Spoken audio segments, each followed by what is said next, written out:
Alright guys, in today's video we're going to be talking about why Deuce McBride should be the fifth starter. I will leave the link in the description to the original post, so I'll credit where it's due.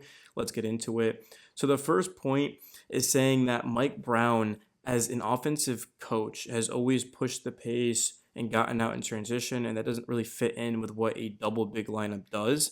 Now, Mitch Robinson can move well for his size, but if the Knicks truly do want to play quicker, I don't know why they would start Mitch next to Cat. Doesn't really make sense. By starting Deuce over Hart, it would allow the Knicks to have more speed, and it would also space the floor.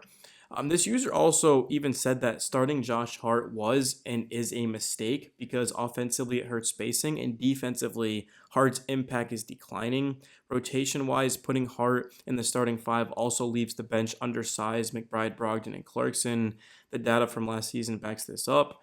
He didn't actually give an analysis on why the data backs it up, but basically you look at the analytics, every single lineup Deuce played in made them better, especially when he was with OG, McHale, and Jalen Brunson. This almost just makes too much sense, and as you thinking, why haven't the Knicks done this earlier? I get a ton of comments from Knicks fans saying the same thing. They're like, why doesn't Deuce start? It doesn't make too much sense. And the more I think about it, they're absolutely correct. I mean, Deuce is a 41% catch and shoot three-point shooter. He's a very good defender. He's quick, he's agile, he's fast. He's the perfect complementary piece next to Brunson because he can handle the ball, but he doesn't need the ball. You look at a guy like Josh Hart, what does he really do for you without the ball in his hands offensively? And then defensively, Hart is kind of declining as a defender. Not to say he's bad by any means, but there's only so much he can do defensively compared to a guy like Deuce McBride. And this just sounds crazy to say because Josh Hart's like honestly my favorite player. Like I love Josh Hart, but I just never thought he was a starting caliber player, at least for what the Knicks are trying to do. I know it might hurt Hart a little bit because he is good, and it's always not pleasant to get moved to the bench. We saw it in Game 3 of the Eastern Conference Finals. But the Knicks' ceiling is certainly raised with Deuce next to Brunson because of everything I just said. Let me know if I'm wrong. And another thing that I do want to talk about is going to be the bench with Josh Hart on it. It's way more balanced because Malcolm Brogdon is going to run the second unit. Jordan Clarkson's going to play the two. Well, if you have Deuce, where does he fit in there? And also Landry Shamet, where does he fit in there? They don't. It doesn't mesh well at all. Josh Hart at the three makes sense next to Clarkson and next to Brogdon. And then you've got Yabusele at the four, Robinson at the five. And then you've got Landry Shamet, of course, who will be the 11th man. And Mitch is not playing back-to-back. So if he does get injured again, which seems inevitable to this point, Landry Shamet will slide in somewhere along like the three, and then Hart can be the four, and then Yabusele at the five. It is very small, but if it's your second unit, you can kind of get away with it. There's also Huck Porty if the Knicks don't want to go that route. Maybe they carry out Alex Len. But when talking about the starting backcourt, the biggest argument to why McBride and Brunson doesn't make sense is because it's super small. But it makes up for it as well because, again, Deuce is a 41% catch and shoot three-point shooter. Movement shooting in flow obviously is very, very good for Deuce. And it's able to push the pace with him out there. Like Josh Hart, we know gets up and down, but you can legitimately move quick, and then you can have like Deuce run to the corner or to the wing while you've got like McHale or OG or Brunson up the court. It just makes everything easier. And something as well that wasn't mentioned by this user, probably because like there wasn't even enough characters to be able to do it. But in the playoffs, opposing teams were putting big men on Josh Hart and basically daring him to shoot and beat them, which meant that you had a hedge essentially on Jalen Brunson. And that's why Brunson wasn't able to do much at times, because every time he drive, there'd be a 7'3" Porzingis, or there'd be a pacer defender just waiting for Brunson. And there's not much you can do to that point. So by getting Hart off of the floor with a starting lineup, you can't leave Deuce open because Brunson every single day of the week will take a wide open Deuce three. Like that is the best offense literally you could have in basketball, is a guy that's 41%, because that's 4 out of 10, more than 4 out of 10 threes are going in. Like that is very, very good. The Knicks are going to win every single game if teams are daring Deuce to shoot, which means they can't. And now you've got guys going one-on-one, and you can also push it and things like that off of a defensive rebound. And then Deuce's ability to switch the pick and roll and to play good defense. It's only going to make Brunson's job easier. You talk about Mitch next to Cat, how that helps Cat's defense. Well, Deuce next to Brunson helps Brunson's defense because he has a guy who can switch everything and sort of help him, and that's athletic as well. I love this idea.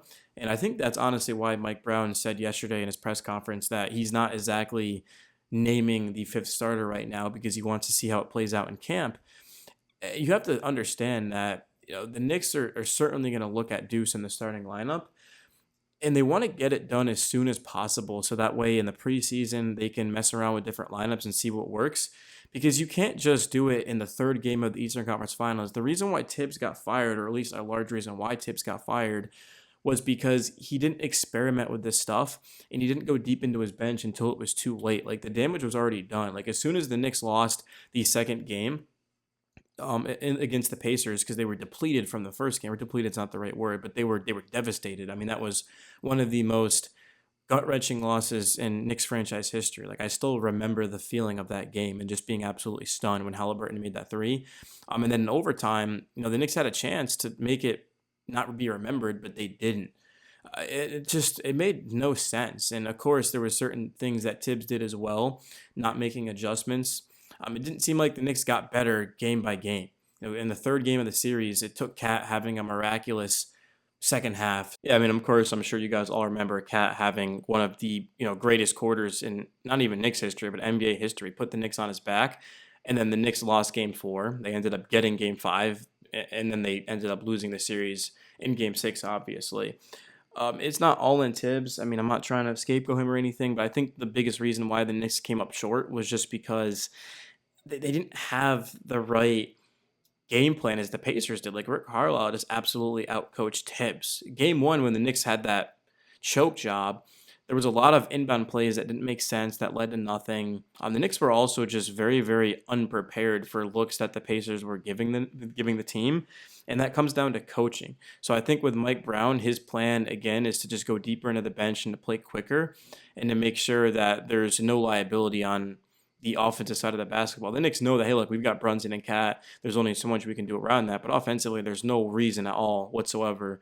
that there should be a guy out there on the floor with Cat and Brunson that cannot shoot. You're just literally begging teams to leave him open, because if you let Brunson or Cat do their thing, it's not going to go very well for you. And we saw teams implement a strategy. Hey, look, we're just going to put our big, sit him out in the paint, and if Hart gets the ball, contest and dare him to shoot.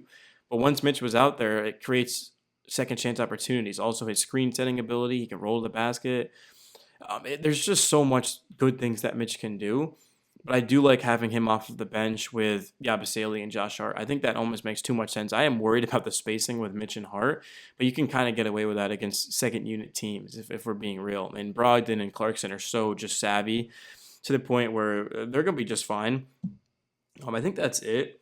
Another thing that I do want to mention is that Mike Brown mentioned that Cat is not just strictly going to play the 5. They're going to move him around due to his ability to just shoot the basketball from anywhere out there. It's going to be interesting how Mike Brown uses Karl-Anthony Towns. He's a very creative coach, of course, that's known for his offense. With the Kings, of course, that he ended that playoff drought. They were, at the time, the best offense that the league's ever seen. They were just so efficient. Brunson as well. Only 43.6% of his threes were assisted. Tyrese Halliburton was at about 54%. Cade Cunningham was 14% even higher than Brunson. So that's just crazy to think about. Brunson is just being asked to do too much creation. And I think that Deuce out there will only help Brunson because he can't put the ball on the deck and he can create. It's just going to make everything easier, man. Having another ball handler out there, another guard.